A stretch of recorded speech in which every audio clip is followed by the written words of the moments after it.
All right, so we read through for part 1 up through page 125. So we're going to go ahead and turn the page. All right, and so one word we're going to look for is stampede. The rancher who owned the cattle would travel with the cowboys for the next 4 months. The rancher also hired a cook who drove a chuck wagon, a kitchen on wheels. The cowboys ate bacon, beans, and bread almost every day. Of course, there was always plenty of coffee and beefsteak. The cowboys rode all day, which meant their horses would need a break. So each cowboy usually took 3 horses with him. While he was riding one horse, the other 2 horses would be resting. The rancher would also hire a man called a wrangler. It was the wrangler's job to look after the extra horses. So name some workers that we've talked so far that were taken on a cattle drive. There were cowboys, of course, a cook, and a wrangler. And how many horses did each cowboy usually take with him? There were 3.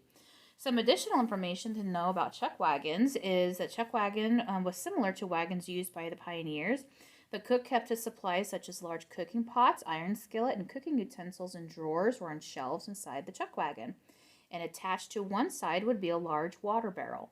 Chuck wagons also carried items such as sewing kits, first aid supplies, tools for doing repairs in the wagon, blacksmith tools, and bedrolls.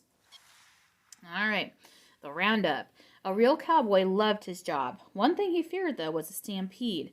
In a stampede, the cattle became wild. Stampedes caused damage and were dangerous.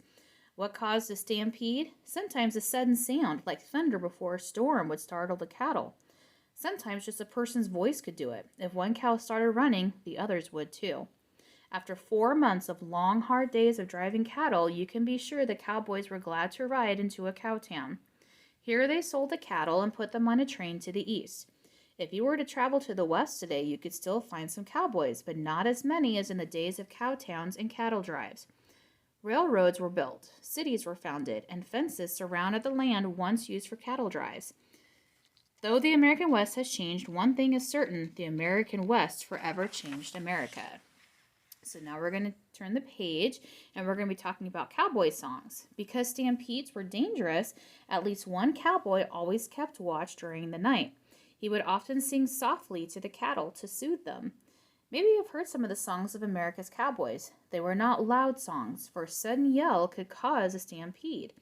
Perhaps you would like to sing some cowboy songs too. So down here we have one song, Get Along Little Doggies. I know I've heard that before, but I don't think I've ever heard the other words to it. And there's also Goodbye, Old Paint, which I've never heard before, which is kind of cool. And so what might a cowboy do to help keep the cattle calm? You would sing to them. So circle true or false, okay?